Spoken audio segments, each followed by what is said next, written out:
Welcome to మన Bheemili news. ముందుగా బులెటిన్లోని headlines. త్వరలోనే స్వర్ణాంధ్ర 2047 విజన్ డాక్యుమెంట్ విడుదల చేస్తాం సీఎం చంద్రబాబు. అదానీపై అమెరికాలో కేసు నమోదు చేసిన భారతదేశంలో ఆయనపై ఎటువంటి చర్యలు ఎందుకు తీసుకోవడం లేదు? పోలవరం ప్రాజెక్టుని జగన్ ప్రభుత్వం నాశనం చేసింది మంత్రి నిర్మల. రెస్కో భవిష్యత్తును గత వైసీపీ ప్రభుత్వం ప్రశ్నార్థకంగా మార్చింది మంత్రి Atchannaidu.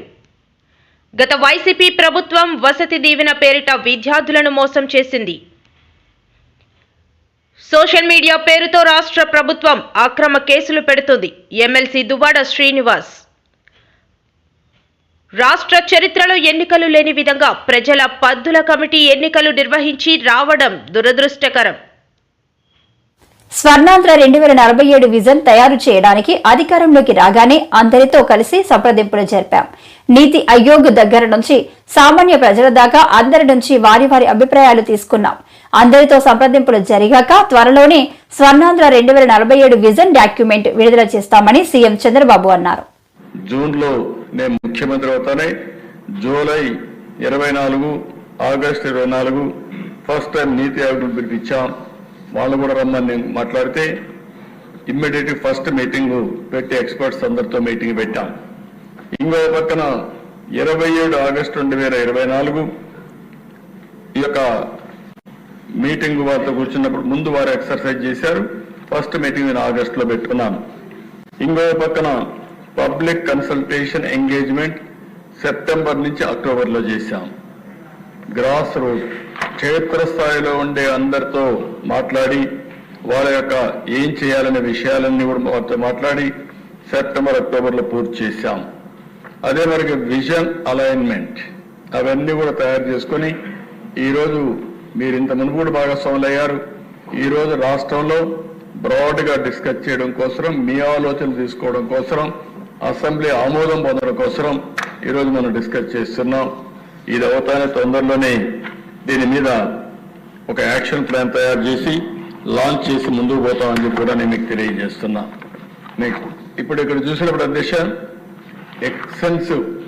Extensive grass root level engagement చేశాం. మండల్ మున్సిపల్ వర్క్షాపులు పెట్టాం.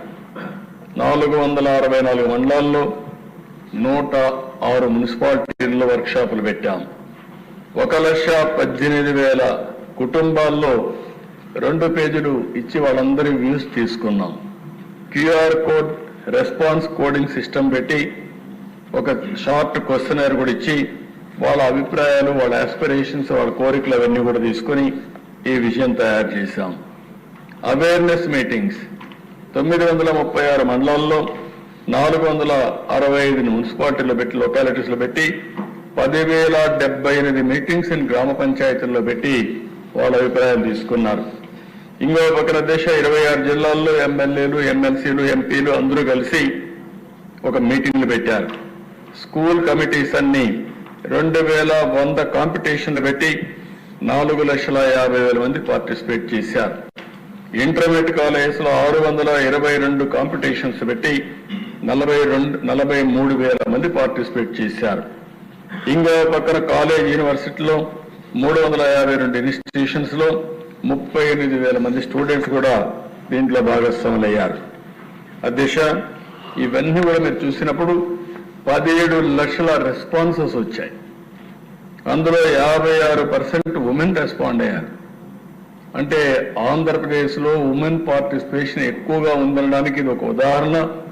100 మంది మొత్తం దీంట్లో భాగస్వాములు అయితే కన్సల్టేషన్లో 56% ఉమెనే పార్టిసిపేట్ చేశారంటే ఒక అదానీపై అమెరికాలో కేసు నమోదు చేసిన భారతదేశంలో ఆయనపై ఎటువంటి చర్యలు ఎందుకు తీసుకోవడం లేదని వైఎస్ షర్మిల ప్రశ్నించారు.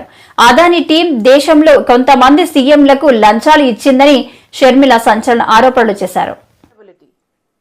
5 సంవత్సరాలు ప్రజలు బంగారు అవకాశాన్ని ఇస్తే దాన్ని అన్ని రకాలుగా దుర్వినియోగం చేశారు. ఎక్కడుంది మీకు క్రెడిబిలిటీ?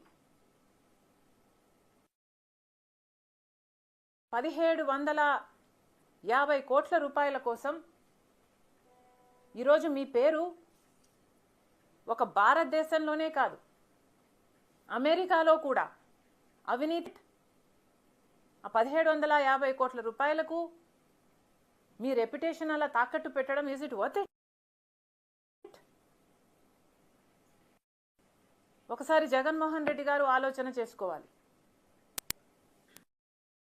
ఒక్క ఈ విషయమే కాదండి, అదానీ విషయంలో జగన్మోహన్ రెడ్డి గారు చేసిన ఏకైక డీల్ ఇది మాత్రమే కాదు. ఒక్క సోలార్ పవర్కు సంబంధించే జగన్మోహన్ రెడ్డి గారికి 1750 కోట్ల రూపాయలు లంచం అమెరికాలో బయటపడిన మీకు ఒక్క డీలులో వచ్చే లంచం కోసం ఆంధ్ర రాష్ట్ర ప్రజలను, డిస్కాంలను తాకట్టు పెట్టడానికి సిద్ధపడ్డారు. ఈరోజు జగన్మోహన్ రెడ్డి గారు అంతర్జాతీయ స్థాయిలో ఒక డిస్కషన్ జరుగుతుంది, ఇంత అవినీతి పరుడు అనే డిస్కషన్ జరుగుతుంది అంటే ఇది జగన్మోహన్ రెడ్డి గారి కుటుంబానికి మాత్రమే అవమానం కాదు, ఆంధ్ర రాష్ట్రానికి కూడా అవమానం, మన దేశానికి కూడా అవమానం. ఇంకెక్కడుంది క్రెడిబిలిటీ అని అడుగుతున్నాం. విశ్వసనీయత అని ఇంత చెప్తారే మీరు, మీకు ఎక్కడుంది క్రెడిబిలిటీ? ఎక్కడ మిగిలింది క్రెడిబిలిటీ? 5 సంవత్సరాలు ప్రజలు బంగారు అవకాశాన్ని ఇస్తే దాన్ని అన్ని రకాలుగా దుర్వినియోగం చేశారు. ఎక్కడుంది మీకు క్రెడిబిలిటీ? 1750 కోట్ల రూపాయల కోసం ఈరోజు మీ పేరు ఒక భారతదేశంలోనే కాదు, అమెరికాలో కూడా అవినీతి 1750 కోట్ల రూపాయలకు మీ రెప్యుటేషన్ అలా తాకట్టు పెట్టడం ఈజ్ ఇట్ వర్త్ ఇట్? ఒకసారి జగన్మోహన్ రెడ్డి గారు ఆలోచన చేసుకోవాలి. ఒక్క ఈ విషయమే కాదండి, అదానీ విషయంలో జగన్మోహన్ రెడ్డి గారు చేసిన ఏకైక డీల్ ఇది మాత్రమే కాదు. ఒక్క సోలార్ పవర్కు సంబంధించే జగన్మోహన్ రెడ్డి గారికి 1750 కోట్ల రూపాయలు లంచం అమెరికాలో బయటపడిన నిజం ఒకటైతే పోలవరం ప్రాజెక్టుని జగన్ ప్రభుత్వం నాశనం చేసింది. పోలవరం ప్రాజెక్టుకు పెట్టిన ఖర్చు చూస్తే 2014-19 మధ్య టీడీపీ ప్రభుత్వం 11,762 కోట్లు ఖర్చు పెడితే 2019-24 మధ్య వైసీపీ ప్రభుత్వం 4,167 కోట్లు ఖర్చు పెట్టింది అని మంత్రి నిమ్మల అసెంబ్లీలో మాట్లాడారు. 2020 ఆగస్టులో వచ్చినటువంటి వరదలకు డయాఫ్రమ్ వాళ్ళు దెబ్బతిందని అది నేను చెప్పడం కాదు అధ్యక్ష. డైరెక్ట్ గా ఎవరైతే నీతి ఆయోగ్ ఏదైతే ఈ యొక్క ఐఐటి హైదరాబాద్ ఏదైతే నిపుణుల కమిటీని పంపించారో వాళ్లే రిపోర్ట్ ఇచ్చినటువంటి పరిస్థితి అధ్యక్ష. అదేవిధంగా ఏదైతే చాలా క్లియర్ గా ఆ రోజు ఏజెన్సీని మార్చవద్దు, ఎందుకంటే ఏజెన్సీలు మారిస్తే ఒకే వర్క్ ని 2 ఏజెన్సీలు పనిచేస్తే రేపొద్దున ఆ వర్క్ కి ఏదైనా ప్రమాదం జరిగితే ఎవరు బాధ్యత వహిస్తారని చెప్పి ఆ రోజు పీపీఐ కూడా ఆ రోజు రాష్ట్ర ప్రభుత్వానికి లేఖలు రాశారు, వార్నింగ్ ఇచ్చారు, రిక్వెస్ట్లు చేశారు. అయినా కూడా ఆ రోజు ప్రభుత్వం పెడచెవిని పెట్టినటువంటి పరిస్థితుల్లోనే ఆ రోజు ఆ డయాఫ్రమ్ వాళ్ళు నష్టపోయినటువంటి పరిస్థితి అధ్యక్ష. దానివల్ల ఈ రోజు మళ్ళీ కొత్త డయాఫ్రమ్ వాళ్ళు నిర్మాణం చేసుకోవాలి అనేటువంటిది ఇవాళ ఇంటర్నేషనల్ ఎవరైతే ఎక్స్పర్ట్స్ కానీ వీళ్ళందరూ కూడా ఇచ్చిన రిపోర్ట్ ప్రకారం చూస్తే దగ్గర మళ్ళీ 990 కోట్లతోటి మళ్ళీ ఈ రోజు కొత్త డయాఫ్రమ్ వాళ్ళని నిర్మాణం చేసుకునేటువంటి పరిస్థితి దుస్థితి మరి గత ప్రభుత్వ నిర్వాహకం వల్ల వచ్చినటువంటి పరిస్థితి అధ్యక్ష. నెంబర్ 1. ఏదైతే రెండవది ఈ యొక్క పోలవరం సంబంధించినటువంటి మరి ఏదైతే ఈ యొక్క పనులకు సంబంధించి మరి రిపోర్ట్ కూడా అడిగారు అధ్యక్ష గౌరవ సభ్యులు. వాస్తవంగా చూసినట్లయితే ఈ యొక్క టీడీపీ అదేవిధంగా వైసీపీ ప్రభుత్వంలో చేసినటువంటి ఏదైతే వారు అడిగినటువంటి ప్రోగ్రెస్ చూస్తే మరి తెలుగుదేశం ప్రభుత్వ హయాంలో 11,762 కోట్లు ఖర్చు పెడితే వైసీపీ హయాంలో 4,167 కోట్లు మాత్రమే ఖర్చు పెట్టడం జరిగింది అధ్యక్ష. ప్రోగ్రెస్ చూస్తే 72% జరిగింది, ఇక్కడ ప్రోగ్రెస్ చూస్తే 3.84% మాత్రమే జరిగింది అధ్యక్ష.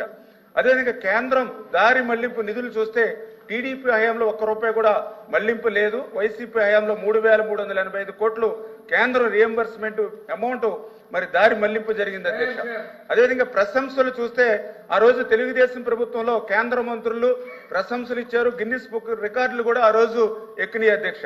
మరి అదే వైసీపీ హయాంలో చూస్తే నిపుణులు, పీపీఏ, ఐఐటి హైదరాబాద్ వీళ్ళందరూ కూడా చివాట్లు వచ్చినటువంటి పరిస్థితి అధ్యక్ష. అదేవిధంగా టీడీపీ హయాంలో ఎత్తు ఎప్పుడు కూడా 45.72కే కన్ఫర్మ్ అయ్యేది అధ్యక్ష. కానీ వైసీపీ హయాంలో 41.15 మీటర్లకే కన్ఫర్మ్ అయినటువంటి పరిస్థితి అధ్యక్ష. అదేవిధంగా అంచనా కూడా టీడీపీ హయాంలో 55,548 కోట్లకు ఆమోదం పొందాం అధ్యక్ష. కానీ వైసీపీ హయాంలో నిధులు అడగలేనిటువంటి దైన్యం అధ్యక్ష. అదేవిధంగా టీడీపీ హయాంలో పోలవరం అనేది ఒక పర్యాటక ప్రాంతంగా ఉంది అధ్యక్ష. అదే వైసీపీ హయాంలో నిషేధిత ప్రాంతంగా ఉన్నటువంటి పరిస్థితి అధ్యక్ష. అదేవిధంగా ఇప్పుడు గౌరవ సభ్యులు కూడా అడిగారు లక్ష్మణరావు గారు పునరావాసం గురించి. వాస్తవం అధ్యక్ష, ఎందుకంటే పోలవరం ప్రాజెక్టు నిర్మాణం ఎంత ముఖ్యమో ఆ నిర్మాణానికి ఏదైతే తమ విలువైన భూములు, ఇళ్లను కోల్పోయి సహకరించినటువంటి నిర్వాసితులు ఎవరైతే ఉన్నారో వాళ్ళని ఆదుకోవాల్సిన బాధ్యత మానవత్వం. ఎందుకంటే ఈ రాష్ట్రం కోసం, ఈ రైతాంగం కోసం తాము త్యాగం చేసిన నిర్వాసితులు కూడా గుర్తుపెట్టుకోవాలని ఆ రోజు తెలుగుదేశం ప్రభుత్వ హయాంలో 4,144 కోట్లు కాలనీలకి నిర్మాణం కానీ ముంపు బాధితులకు ఇచ్చాం అధ్యక్ష. ఆ రోజు తెలుగుదేశం ప్రభుత్వంలో నిర్మాణం చేసినటువంటి కాలనీలే తప్ప గత 5 సంవత్సరాల్లో మళ్ళీ రైతులకు దశాబ్దాలుగా మెరుగైన విద్యుత్ సేవలు అందించిన రెస్కో భవిష్యత్తును గత వైసీపీ ప్రభుత్వం ప్రశ్నార్థకంగా మార్చింది అని అసెంబ్లీలో మంత్రి అచ్చెన్నాయుడు మాట్లాడారు. 1964 సహచార చట్టాల కింద ఈ రెస్కోలు ఏర్పడ్డాయి అధ్యక్ష. దీని ఉద్దేశం ఏంటంటే వెనుకబడినటువంటి ప్రాంతాల్లో 100% విద్యుదీకరణ చేయాలనే ఉద్దేశంతో పెట్టారు. ఉమ్మడి ఆంధ్రప్రదేశ్ రాష్ట్రంలో ఒక 6-7 ఉండే. రాష్ట్రం విడిపోయిన తర్వాత ఒక 4 ఉంటే అందులో ఇప్పుడు 3 మనకి పనిచేస్తున్నాయి. ఒకటి ముఖ్యమంత్రి గారి నియోజకవర్గం కుప్పం, మరి చీపురుపల్లి, అనకాపల్లి అధ్యక్ష. అసలు గత ప్రభుత్వం దీన్ని కూడా విడిచిపెట్టలేదు. ఎవరికి తెలియదు అధ్యక్ష, ఇది ఒక ఇండివిజువల్ సంస్థ. ఆ ప్రాంతంలో 100% విద్యుదీకరణ ఇచ్చి లాభాల బాటలో నడవడానికి అనేక విధాల ప్రయత్నం చేసి ముందుకెళ్ళినటువంటి సంస్థ అధ్యక్ష. ఎంత దుర్మార్గులు అంటే దీన్ని కూడా విడిచిపెట్టలేదు. 2019 తెలుగుదేశం ప్రభుత్వం అధికారం ఉన్నంత వరకు ఈ 3 అధ్యక్ష లాభాల్లో నడిచాయి అధ్యక్ష. 19 వరకు లాభాల్లో నడిచాయి. ఇదేంటంటే ఎలక్ట్రిసిటీ డిపార్ట్మెంట్ ఏదైతే రాష్ట్ర ప్రభుత్వం ఏర్పాటు చేసినటువంటి ఏపీఆర్సీకి ప్రతి సంవత్సరం పెర్మిషన్ గురించి, లైసెన్స్ గురించి అప్లికేషన్ పెట్టుకోవాలి అధ్యక్ష. కావాలని చెప్పి అనకాపల్లి దానికి ఆలస్యం చేశారు లైసెన్స్ అప్లై చేయడానికి. ఎప్పుడైతే ఆలస్యం చేశారో ఏపీఆర్సీ వాళ్ళు ఇమీడియట్ గా దీన్ని డిపార్ట్మెంట్ లోకి మార్చేశారు. అప్పటి నుంచి సమస్య ప్రారంభమైంది అధ్యక్ష. ఇది కావాలని చెప్పి అక్కడ ఉన్నటువంటి ప్రజాప్రతినిధులు ఇంక్లూడ్ అయి, కొల్యూడ్ అయి ఈ 3 రెస్కోల్ని ఈ పరిస్థితికి తీసుకొచ్చారు అధ్యక్ష. అందులో అనకాపల్లిది ఏదైతే ఏపీఆర్సీకి ఏపీ ఎనర్జీ డిపార్ట్మెంట్ మళ్ళీ ఎప్పుడైతే లైసెన్స్ లేట్ అయిందో ఇది ఎలక్ట్రిసిటీ డిపార్ట్మెంట్ కి ఇచ్చారు. మళ్ళీ ఒకసారి లేఖ రాసి 2021, 22, 23 సంవత్సరానికి లైసెన్స్ మినహాయింపు ఇవ్వమని ఒక లెటర్ రాశారు అధ్యక్ష. లెటర్ రాస్తే ఏదైతే ఆ లెటరు ఆర్ఈసిఎస్ అనకాపల్లి ఏదైతే ఏపీఆర్సీ లైసెన్స్ ఇవ్వడం లేదని ఏపీ హైకోర్టులో కేసు కూడా వేశారు అధ్యక్ష. ఎప్పుడైతే లైసెన్స్ ఇవ్వలేదు, కేసు వేసిన తర్వాత వాళ్ళు ఏపీఆర్సీకి ఒక డైరెక్షన్ ఇచ్చారు. జాతీయ విద్యుత్ పాలసీ మరియు ప్రజా అవసరాలను దృష్టిలో పెట్టుకొని మీరు తొందరగా నిర్ణయం తీసుకోండి అని చెప్పి హైకోర్టు ఏపీఆర్సీకి మరి ఆదేశాలు ఇచ్చింది. ఆదేశాలు ఇస్తే మళ్ళీ ఏపీఆర్సీ కోర్టుకి వెళ్ళింది. హైకోర్టు ఈ వ్యవహారాన్ని ఒక 10 రోజులతో క్లియర్ చేయమని చెప్పి ఆదేశాలు ఇచ్చారు అధ్యక్ష. గత వైసీపీ ప్రభుత్వం వసతి దీవెన పేరిట విద్యార్థులను మోసం చేసింది. బడ్జెట్ లో కేటాయించిన దాంట్లో సగం కూడా ఖర్చు పెట్టలేదు. దళిత సంక్షేమం అంటూనే దళితులను దగా చేసింది. దళిత బిడ్డలను చంపి డోర్ డెలివరీ చేసింది అని మంత్రి డోలా బాల వీరాంజనేయ స్వామి అన్నారు. బయట నిత్యావసర వస్తువుల సరకుల ధరలు పెరగడం అనేది ఎప్పటి నుంచో ఉన్నాయి అధ్యక్ష. వీటన్నిటి కోసం అధ్యక్ష మేము సెంట్రల్ ప్రొక్యూర్మెంట్ చేసుకొని దాని ప్రకారం ఆ రేటు ప్రకారమే ఇవ్వాలనే దాని ప్రకారం వెళ్తున్నాం అధ్యక్ష. నిర్ణయం గ్రూప్ ఆఫ్ మినిస్టర్ కమిటీ ఏర్పాటు చేసి దాని మీద ఒక నిర్ణయం తీసుకున్నాం అధ్యక్ష. ఈ టైం బీయింగ్ ఏంటంటే మనం ఉన్న దాంతో మనం పాత కాంట్రాక్టర్స్ అంటే మనం రెన్యువల్ చేసుకుని లోకల్గా చేసాం అధ్యక్ష. రెండోది అధ్యక్ష, ఈ బిల్స్ విషయంలో కూడా అధ్యక్ష ఈ సంవత్సరం బడ్జెట్ లో 135 కోట్లు కేటాయించడం జరిగింది అధ్యక్ష. ఇందులో గత ప్రభుత్వం 23-24 సంవత్సరంలో పెట్టిన బకాయిల్ని 50 కోట్ల 14 లక్షల రూపాయలు చెల్లించడం జరిగింది అధ్యక్ష. ఇప్పటి వరకు ఉన్నటువంటి 54 కోట్ల బడ్జెట్ రేపు డిసెంబర్ నెలలో చెల్లిస్తాం అధ్యక్ష. ఫిబ్రవరి 25 కూడా సరిపడిన బడ్జెట్ మేము కేటాయించడం జరిగింది అధ్యక్ష. ఇక్కడ ఇంకొక విషయం తీసుకుంటే అధ్యక్ష, గత ప్రభుత్వం వసతి దీవెన అనే పేరు పెట్టింది అధ్యక్ష. బడ్జెట్ కేటాయింపులేమో బారెడు, ఖర్చు చేసిందేమో మురుడు అధ్యక్ష. 19-20లో 119 కోట్లు కేటాయించి 114 ఖర్చు పెట్టారు అధ్యక్ష. 20-21లో 100 కోట్లు కేటాయించి 25.97 కోట్లు మాత్రమే ఖర్చు పెట్టారు అధ్యక్ష. అంటే దాదాపుగా 25% ఖర్చు పెట్టారు అధ్యక్ష. 21-22లో 110 కోట్లు కేటాయించి 51 కోట్లు ఖర్చు పెట్టారు అధ్యక్ష. అంటే దాదాపుగా 50% ఖర్చు పెట్టారు అధ్యక్ష. 22-23లో 120 కోట్లు కేటాయించి 58 కోట్ల ఖర్చు పెట్టారు. ఇది కూడా దగ్గర 50% లోపే ఉంది అధ్యక్ష. 23-24లో 100 కోట్లు కేటాయించి 65 కోట్లు ఖర్చు పెట్టారు అధ్యక్ష. మొత్తంగా తీసుకుంటే గత ప్రభుత్వంలో యావరేజ్ మీద 50% కూడా మించి ఖర్చు పెట్టలేదనే విషయం వాస్తవం అధ్యక్ష. ఇది బడ్జెట్ లెక్కల ప్రకారం నేను ఇస్తాను అధ్యక్ష. అంతేకాకుండా అధ్యక్ష, ఈ ఆర్థిక సంవత్సరంలో ఏ ఇబ్బంది లేకుండా అందరికి కూడా మెస్ ఛార్జీలు చెల్లించేందుకు ప్రభుత్వం సిద్ధంగా ఉంది అధ్యక్ష. ఈ రోజు సంక్షేమం గతంలో రేట్లు పెంచావు నేను గొప్పగా చెప్తాను అధ్యక్ష. కానీ వాస్తవాలు చూసుకుంటే అధ్యక్ష, బయట ఏమో దళిత సంక్షేమం అంటారు, దళితుల మేనమామ అంటారు, వాళ్ళని సక్రమ మార్గం వెళ్ళేటువంటి బడ్జెట్లు వాటి కూడా మదర్స్ అకౌంట్స్, పేరెంట్స్ అకౌంట్ అని చెప్పేసి ఇబ్బందులు పెట్టారు అధ్యక్ష. ఇది చూస్తూ ఉంటే అధ్యక్ష, సభలో శిరోమణాలు చేసిన వాళ్ళు ఉన్నారు, డోర్ డెలివరీ వాళ్ళు చేస్తున్నారు, రకరకాల సమస్యలు ఉన్నటువంటి వాళ్ళు కూడా దళిత సమస్యలు మాట్లాడుతూ కొద్దిగా సిగ్గు అనిపిస్తుంది అధ్యక్ష. ఏది ఏమైనప్పటికీ కూడా అధ్యక్ష, పూర్తిగా మేము బిల్లులు చెల్లించే సిద్ధంగా ఉన్నాం అధ్యక్ష. సోషల్ మీడియా పేరుతో రాష్ట్ర ప్రభుత్వం అక్రమ కేసులు పెడుతుంది. అమాయకులను స్టేషన్లకు తీసుకెళ్లి చిత్రహింసలకు గురి చేస్తున్నారని ఎమ్మెల్సీ దువ్వాడ శ్రీనివాస్ అన్నారు. సోషల్ మీడియాలో తప్పుడు పోస్టులు పెడితే చర్యలు తీసుకుంటామని చంద్రబాబు, పవన్, హోంమంత్రి చెబుతున్నారు. ఆ ఇంట్లో నుంచి అర్ధరాత్రి తీసుకెళ్లి ఒకరోజు చిత్తూరు పోలీస్ స్టేషన్, మరో రోజు శ్రీకాకుళం పోలీస్ స్టేషన్, మరో రోజు ఈస్ట్ గోదావరి, రకరకాల ప్రాంతాలకు తిప్పి నానా హింసలకు గురి చేస్తున్నారు. నేను ఒకటి సూటిగా ప్రశ్నిస్తున్నాను. సోషల్ మీడియాలో తెలుగుదేశం పార్టీ కానీ అలాగే జనసేన కానీ ఈ కూటమి పార్టీలు చేసినటువంటి దుష్ప్రచారాలు, ఆడినటువంటి తప్పుడు మాటలు, మీరు చేసినటువంటి అకృత్యాలపైన ఏ రోజు మీరు మాట్లాడటంలా. సాక్షాత్ చంద్రబాబు నాయుడు గారు చెప్తారు, పవన్ కళ్యాణ్ గారు కూడా చెప్తున్నారు, మరి అలాగే హోమ్ మినిస్టర్ గారు కూడా చెప్తున్నారు. సోషల్ మీడియాలో తప్పుడు ప్రచారం చేసిన వాళ్ళు మా పార్టీ వాళ్ళైనా పర్వాలేదు, మా పార్టీ అయినా సరే మేము కఠినమైనటువంటి శిక్షలు తీసుకుంటాం, చర్యలు తీసుకుంటామని ప్రకటించారు కదా. సామాన్యుడి నుంచి వైఎస్ఆర్ కాంగ్రెస్ పార్టీ కార్యకర్త దగ్గర నుంచి ఆఖరికి మా వరకు కూడా. మన 19వ తారీఖున టెక్కలి పోలీస్ స్టేషన్లో నా పైన ఒక కంప్లైంట్. సోషల్ మీడియాలో నేనంట పవన్ కళ్యాణ్ గారిని ఇష్టానుసారంగా దుర్భాషలాడానంట, చెప్పు చూపించానంట. నిజమే, చూపించాను.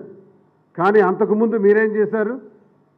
సాక్షాత్తు మంత్రులపైన చెప్పించి కొడతాం, మంత్రులకి చెప్పించి కొడతానని పవన్ కళ్యాణ్ మాట్లాడలేదా? పవన్ కళ్యాణ్ నువ్వెంత, నీ స్థాయి ఎంత, నీ బ్రతికెంత అని సాక్షాత్తు జగన్మోహన్ రెడ్డి గారిని ఉద్దేశించి మాట్లాడలేదా? నా చెయ్యందినంత దూరం దొరికితే ఒక్కొక్క వైసీపీ నా కొడుకుని కొట్టి పడేస్తానని అనలేదా? వైసీపీ నా కొడకల్లారా అని మాట్లాడలేదా? మీరు మాట్లాడినటువంటి మాటలు రికార్డ్స్లో లేవా? మరి దానిపైన కేసు కట్టరా? అందుకు సంబంధించి నేను ప్రతిస్పందించి రియాక్ట్ అయి నేను 18వ తారీఖు 10వ నెల 2022వ సంవత్సరంన పవన్ కళ్యాణ్ తాలూకా మాటలకి నేను సమాధానం చెప్పాను. మరి ఇదే సంవత్సరం 19వ తారీఖు 2024వ సంవత్సరం నా పైన ఎఫ్ఐఆర్. ఈ డేట్స్ చూడండి. Occurrence of the offence 18/10/22. మరి డేట్ ఆఫ్ కేసు కట్టినటువంటి రోజు 19. రాష్ట్ర చరిత్రలో ఎన్నికలు లేని విధంగా ప్రజల పద్దుల కమిటీ ఎన్నికలు నిర్వహించి రావడం దురదృష్టకరమని వైసీపీ ఎమ్మెల్యే పెద్దిరెడ్డి అన్నారు. ఇలాంటి పరిస్థితులు ఎన్నికలను బహిష్కరిస్తున్నట్లు పార్టీ తరపున శుక్రవారం ఆయన ప్రకటించారు. మేము ఆ రోజు పయ్యవల కేశవ్ గారిని నియమించడం జరిగింది యునానిమస్గా. మరి ఈ విధంగా ఒక ఆనవాయితీ ప్రకారం వచ్చేదాన్ని అంతా కూడా తప్పుదోవ పట్టించి ఈరోజు పిఎస్సి చైర్మన్ పదవి అధికారంలో ఉండే వాళ్ళే తీసుకుంటే దానికి ఏం న్యాయం జరుగుతుందని చెప్పి నేను అడుగుతా ఉన్నాను. అంచేతే ఈరోజు మేము డెమోక్రసీ మీద నమ్మకం ఉంది, ప్రజాస్వామ్య వ్యవస్థల మీద నమ్మకం ఉంది మాకు, వైఎస్ఆర్ కాంగ్రెస్ పార్టీకి, మా నాయకుడు జగన్మోహన్ రెడ్డి గారికి. మరి జగన్మోహన్ రెడ్డి గారు అక్కడ ప్రతిపక్ష సభ్యుడి హోదా, ప్రతిపక్ష నాయకుడి హోదా అడిగితే కూడా ఇచ్చే పరిస్థితి లేకుండా ఉంది ఈ ప్రభుత్వం. అదేవిధంగా ఈరోజు అతను కోర్టులో వేస్తే దానికి ప్రభుత్వం రిప్లై కూడా పిటిషన్ ఇవ్వలేదు. ఇలాంటి పరిస్థితుల్లో మేము ఈరోజు ఈ పిఎస్సి కమిటీకి ఎన్నికలు నిర్వహించడం దురదృష్టంగా భావించి దీన్ని బాయ్కాట్ చేస్తూ ఉన్నామని చెప్పి మీ ద్వారా తెలియజేస్తూ ఉన్నాను. Thank you.